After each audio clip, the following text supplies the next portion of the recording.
Is our top story here at noon. A massive outage is affecting AT&T cell phone customers around the country. It started in the middle of the night, leaving many without the ability to call, text, or get online. Tens of thousands of customers have self-reported those outages on the digital service tracking site Down Detector. On ABC's Rena Roy is sharing with what AT&T and other carriers are doing to fix this issue. This morning, no wake-up call. Can you hear me now? Well, as of about 4 a.m., the answer was no. AT&T experienced a nationwide outage overnight. Thousands of AT&T wireless users waking up without phone service this morning. Customers in cities like Houston, Chicago, and San Francisco all reporting outages. At the height of it all, more than 50,000 customers affected. I texted my brother and his was working, but there was people in the gym that was and wasn't, so. It's nationwide? Yeah. AT&T saying some of our customers are experiencing wireless service interruptions this morning. We are working urgently to restore service to them. We encourage the use of Wi-Fi calling until service is restored. Even some local police departments reporting outages at their 911 call centers, including the Charlotte Mecklenburg PD and the San Francisco Fire Department. Some cities telling people to use Wi-Fi calling or landlines instead, but the reality is many Americans no longer have a landline. Reports of outages began coming in overnight, starting around 4:30 a.m. Eastern Time. T-Mobile and Verizon reporting minimal outages, but a Verizon spokesperson telling ABC News those issues were a result of failed outgoing calls to a specific carrier. The U.S. Cybersecurity and Infrastructure Security Division of the Department of Homeland Security saying it's aware of the reports, and we are working closely with AT&T to understand the cause of the outage and its impacts and stand ready to offer any assistance needed. The good news, service has slowly been returning, and a good reminder, even if your phone doesn't have service, you can in most instances complete SOS calls and text to emergency services as long as your phone can reach any carrier's cell tower. Rena Roy, ABC News, New York. And stay connected with us throughout the day so we can alert you when things are restored. Plus, we are hearing from local officials on how they're working around the clock to discuss how they're handling that outage. We know Oldham County 911 services are back up and running now, had been affected by this earlier today. So stay with us for the latest updates. The Utica Police Department is warning people in the area to keep their pets inside and bring in their water bowls. A dog was shot and another poisoned with antifreeze in the same yard 2 days apart.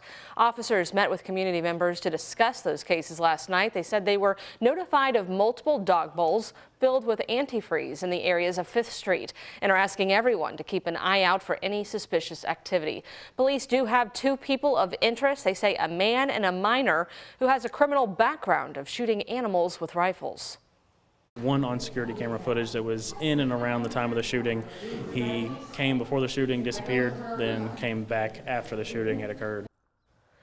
The Utica Police Department says it'll inform residents of updates on its Facebook page, and again urging pet owners to bring inside those water bottles.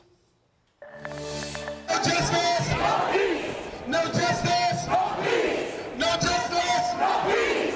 An ACLU lawsuit questioning LMPD's use of force during the Breonna Taylor protest is moving forward. Huge numbers of people, you remember, hit the streets that summer, and those protests led to changes in no-knock warrants and new police procedures related to tear gas and officer-involved shooting investigations. Well, the ACLU of Kentucky filed this lawsuit 4 years ago, claiming LMPD's use of tear gas and other crowd control measures violated use of force standards and unlawfully intimidated peaceful protesters.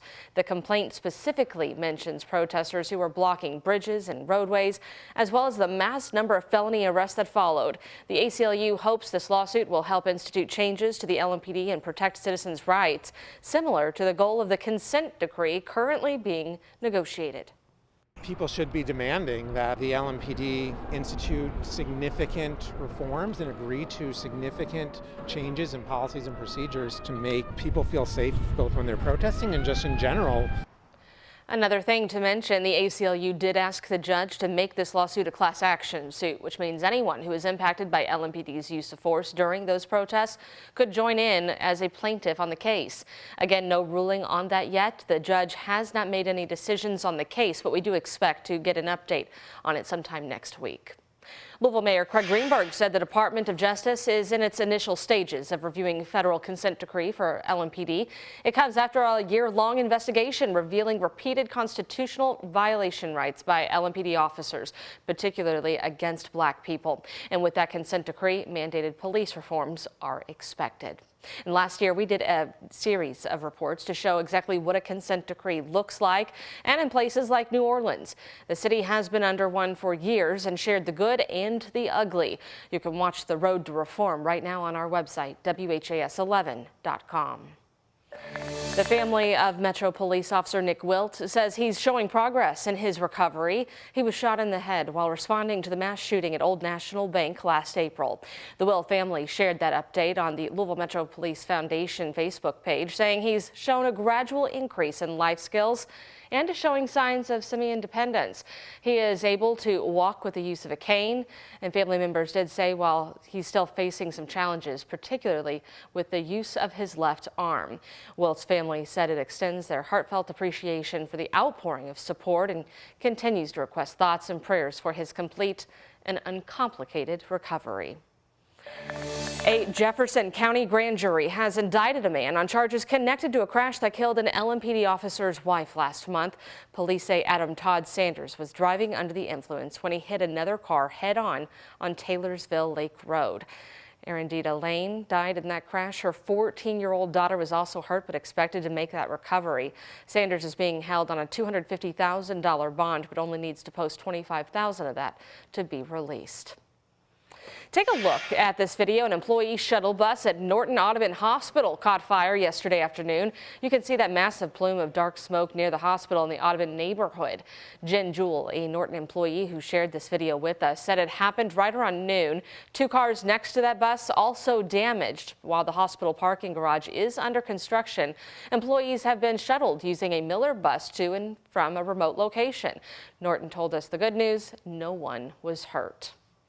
It's going to be up to the city to approve the demolition scheduled for the Nulu apartment building destroyed in a massive fire Monday. Right now, the city's working to contact the property owner to ensure a demolition company is hired.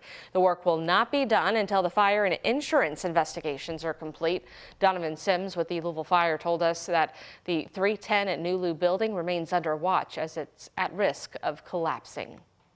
Jeffersonville Mayor Mike Moore pushing back against new visitor center in the city's downtown, revealing he's not happy with its location.